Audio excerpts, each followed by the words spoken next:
Hey guys, welcome back to Boost Hunter Garage. Today we're going to be fixing some broken manifold bolts on my third gen Cummins here. It's a 5.9.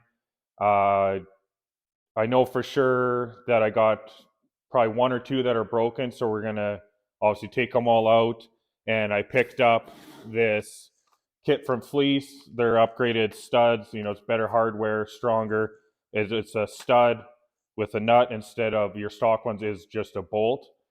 Uh, so we got those. Obviously picked up some new gaskets. I just know that at least the number one cylinder is leaking. I went to try tighten it and it's loose, so I know for sure we got one broken there. They can just break from wear and tear over time. Obviously, all the heat. This truck here has got over 300,000 miles, so it's obviously not a surprise. Also, these stock manifolds, I'm not sure if it's all the years of trucks, but especially I know third gens from the heat cycles, they will shrink, which makes them pull in and break. I'm not 100% sure if that's the issue with this. We'll cross that road when we get there. I'm really hoping it's not, just because I would like to upgrade to say like a Steve Speed manifold or something like that. Just being cheap and don't want to spend the money right now. So we'll see. Uh, this is one of those jobs where technically shouldn't take that long. It's 12 bolts you're taking out, but there's a very good chance that they're seized in there. Depending where this one broke off, hopefully it's not broke flush to the head. We'll cross that road when we get there. I've been kind of over the past few days just soaking it with penetrating fluid, hoping that we will, it'll at least give us some help. If not, I got a torch here. We'll use some heat to try get them out, but we'll get to it here and get them out. I'm probably just going to go ahead here first. I'll pull my intake off. Probably going to disconnect the downpipe off the back of the turbo and take the inside of the fender liner out. Just get myself some access. We'll bring you guys in there and kind of show you what we're going to do from there. There we have it. Got the intake taken off so it's out of our way. Got the downpipe disconnected so that later once we unbolt this, I'm hoping I can just like tip it over here out of the way, not have to fully pick this out, because obviously you have to remove your oil lines off it, and I don't really want to have to do that. Got the fender liner taken out. Might necessarily not have to do that, but might help you, get at the back ones at a better angle. We'll see about that. And so this is where I know this top one for sure is broken. And I don't know, kind of looking at it, these first two, you can kind of see how the gasket's sticking out more. It kind of looks like they're pulled over versus these other ones are more straight on, but we'll see about that. So we'll have to get this heat shield off, and that's what, with the fleece kit, you can't put this back on, but I got something to take care of that. And so these are all, from what I can tell, 13 mil, and then these ones on the cover are 15. The biggest pain, especially because this one's broken and wants to spin, is trying to shove a wrench in behind here to back this up. It doesn't really want to fit in there, but at least with me getting rid of this, if I might cut this or just bend the shit out of this to get a wrench in there. But I'm going to start by getting this cover off, and then we're just going to try break these free. Fingers crossed they come out nice. We'll see how that goes.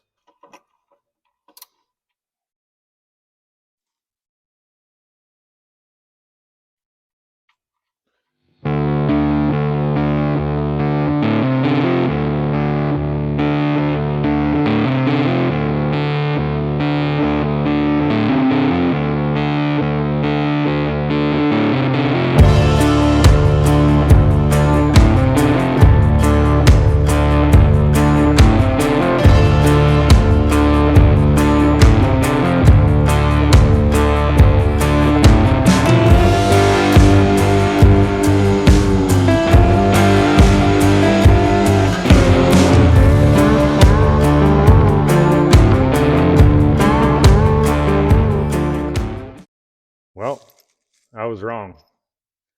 It wasn't broken. It just had somehow backed itself out.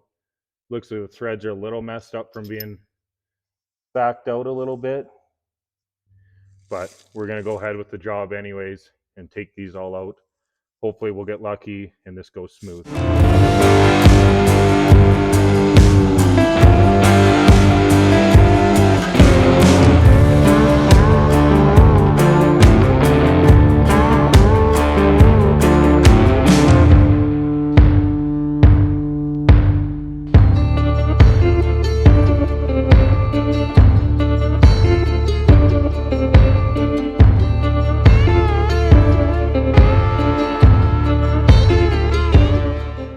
Okay, so that went way better than I ever thought.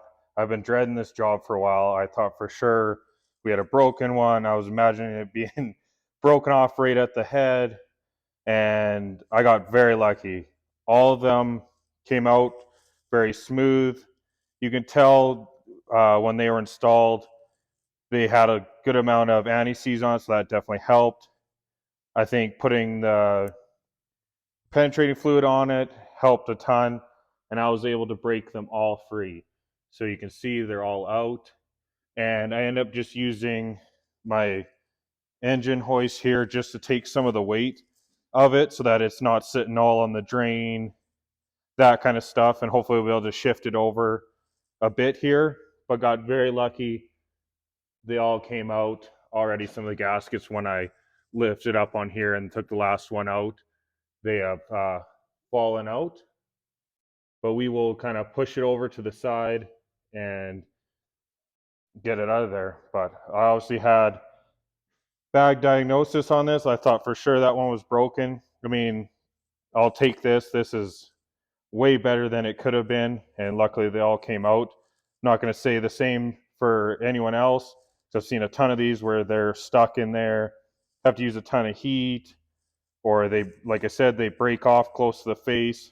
And what most guys do there, they'll put a nut over it and weld in the center of it, and while it's still hot, put a ratchet on or something to get that stud out. So we got very lucky, thought for sure that's what we were going to be doing on this job. So this turned very easy. I'll get this kind of moved over, and we'll talk about how we're going to do the studs. Okay, so got this kit open up. Like I said before, it's from Fleece. They went fine. They give you anti-seize, but I already had a jar of it. It'll be easier to apply. I tend to, no matter what, somehow get it all over me. Hopefully this way it'll be a little easier. So come in your kit, obviously 12 studs, nuts, and washers. I found this is a 7 mil on the end of your stud, and then the nuts are 12 millimeter, and obviously you need a 12-point socket to go on that.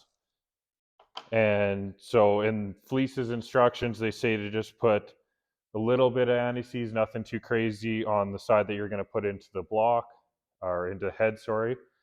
It says to finger tighten them in there and then just snug them, but not to over tighten it. They definitely stress that. So you're just going to snug them up a little bit. Don't need to drive them right down in there. So I think I'm just going to go ahead. We'll just put some anti-seize on all these, lay them out so they're ready to go. I'll go over to the truck and tighten them in there. Wasn't able to get the manifold and turbo fully over, but I think I'll be able to, with these being a lot shorter than like the stock ones, how much longer these ones are. And like that being said, I don't get why they make this so long with this big spacer, other than where you would have your heat shield. I don't really get why they do that. But anyways, I should be able to just shift the manifold enough to get these threaded in there.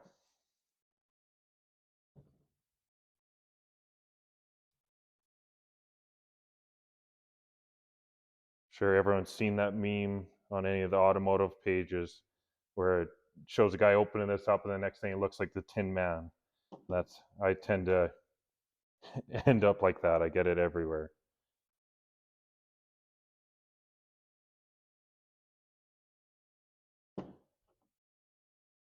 And then also after you do this and you tighten them in there, before where the nut's going to go, you're just going to put a little bit on those threads also out there.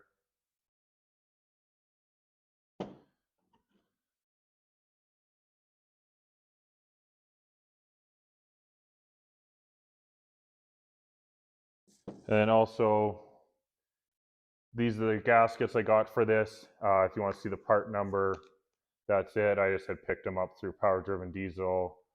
I think they might be actually like Interstate McBee or something like that gaskets. And these are like a multi-layer MLS gasket, so it's metal, obviously multiple layers in there. So those are the ones I picked up. Nothing fancy, should do the trick. I'll have to look at the one that came out of there on the one that was loose, if it had wrecked the gasket being loose like that or not.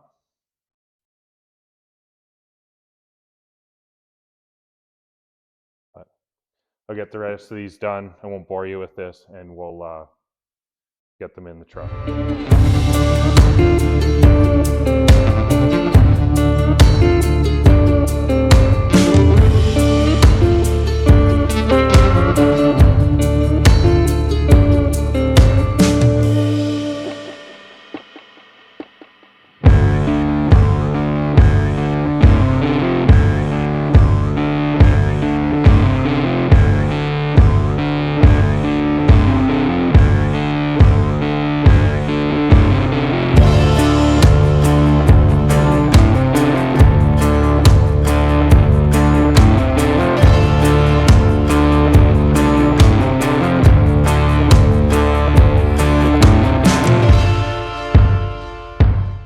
Okay, so we got all those studs in there. Most of them tightened in by finger pretty easily. There's the odd one, a little snug, mainly just in awkward places, so I ran them in with the ratchet, just kind of felt them out so I didn't over tighten them. The top ones I just tightened with the wrench because the manifold was in the way. The bottoms I was able to get with the extension and the ratchet to tighten them. And now I got this one gasket kind of started. Obviously, you're just going to slide them all on, make sure you get all 6 on. And the other thing is make sure all your old ones came off, because I had one, because these are like multi-layer, one layer of it was still on here. I could just see it kind of sticking up and picked it off. So make sure those are all off. I would just make sure the surface is clean. I mean, it should be, but as you're moving stuff around here, you might get a little bit of grit or something on there. So you want to make sure that's off. Just make it seal up better. So make sure we'll push all these on all the way. And also I was going to say, this one that was loose here, the threads kind of felt funny. I don't know if just from it wobbling around in there, but I just carefully put it in there. It was just the first couple threads, then it seemed to go real good, snugged up fine. And yeah, I'm going to get all these on there, and then we'll be able to slide this manifold on and start putting the nuts and washers on. Okay, so I definitely fought putting this manifold back on big time, just because the stud's sticking out. It's not like when the stock ones are bolts, they're out of the way, you're able to lift it up. The turbo is kind of hanging up on the shock tower. I had to get a little assistance. The two of us, finally worked it in there, got it set on. So yeah, I just put a little bit more anti-seize on the threads that are showing, and I just snugged up the nuts on there. So make sure obviously you have your washers on there. I got them all slightly snugged up. And now for torquing it down, Fleece wants you to do it to 55 foot-pounds. And in a certain sequence, you just have to do 55 pounds once. Then we'll go let the truck warm up, get to temperature, then we'll just check them again. But the sequence you want to do is basically start in the middle here. You're going to start at cylinder 3, do both on that one, so top and bottom, 55 foot-pounds. Go to cylinder 4, that one. Go to cylinder 2, do that one. Cylinder 5, then 1, then 6. So basically you're starting in the middle, working your way out. So we'll go ahead and start here. I definitely should have had a deep socket. Of course, I don't have a ton of 12-point sockets. I have everything else in 6-point. This socket's not quite deep enough, so I'm probably just going to have to do this slightly, slide it off the extension a little bit. Should be able to snug them up without, obviously just be careful not to strip them, but go ahead here and start tightening them up.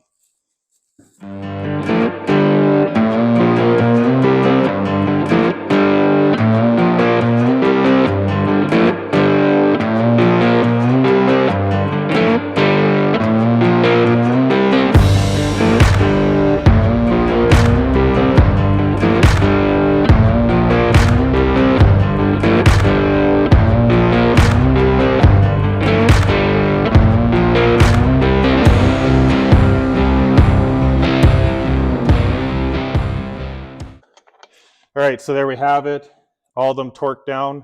I'm going to fire the truck up, back it out on the driveway here, let it get up to temp, possibly take it for a quick lap just to make sure this all gets hot, and then I'll snug them all up.